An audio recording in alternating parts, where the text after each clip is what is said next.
Well, menopause, it's inevitable, and whether you are perimenopausal, in the thick of it, or post, it can be a lot.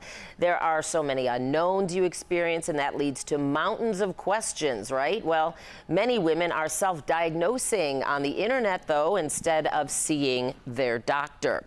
And studies show 90%, in fact, of women in perimenopause or menopause use the internet to learn more about things like brain fog, hot flashes, anxiety, but experts say menopause Googling can do more damage than good. So let's talk to an expert. And here now is Dr. Monica Christmas, gynecologist for U Chicago Medicine and the founder and director of the Center for Women's Integrated Health and the Menopause Program. Thanks so much for joining me this morning, doctor. Thank you for having me. I know menopause doesn't always make headlines, right? You know, and certainly hadn't been discussed much openly until maybe the past decade or two, at least in my estimation. But even before a person might start experiencing symptoms, it can take over algorithms in people's feeds. So why is it so important to cut through all that online noise and call a real doctor? Well, with menopause's newfound popularity, it has become a multi-billion dollar industry. And so much of the information is targeted towards either trying to sell you something, or somebody is trying to advance whatever they're trying to do, sell their book, or and so that information may not always be accurate. I find that you know, people put menopause and perimenopause together, and although some of the symptoms can be similar, the treatments are very different, and why it occurs.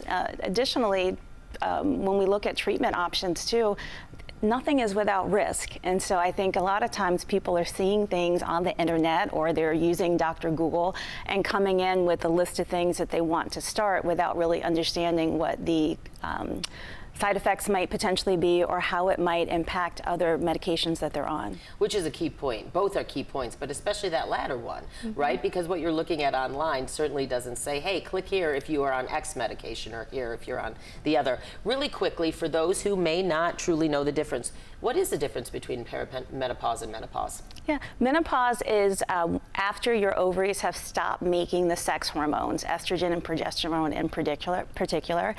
It's diagnosed a year after the final menstrual period.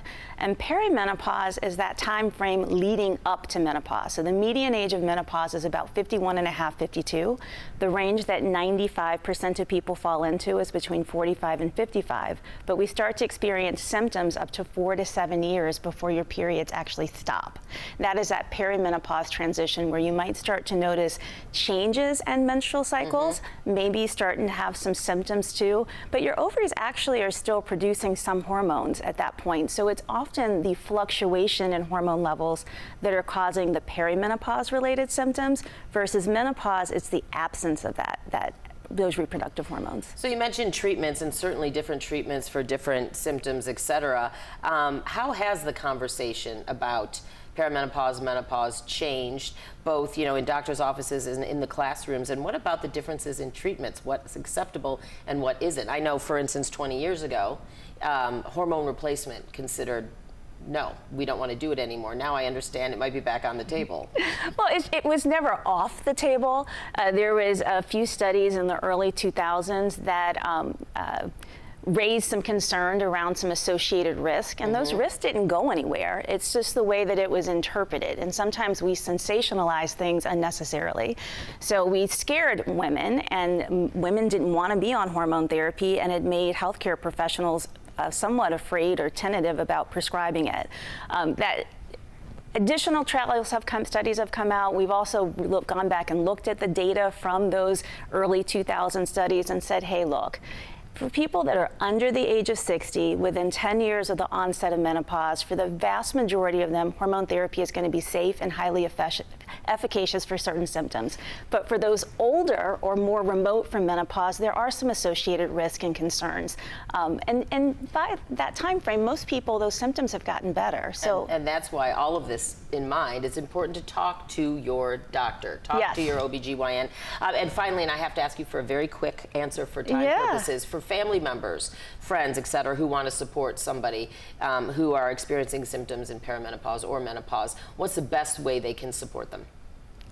just acknowledging many of the symptoms. 40% of people during perimenopause, it gets better once you're postmenopausal, will have mood lability, either anxiety, maybe some irritability, anhedonia, not having the energy to do the things that you once did easily, weight gain too. Right, so yeah. all of those supportive things and helping them to understand too that this too shall pass. It does get better. We don't stay there forever. This too shall pass. I say that to my daughter all the time about everything in life. But Dr. Monica Christmas, thanks so much for being here. I think it's a very important conversation to continue having for women out there because, again, it's inevitable. So thank you for being here.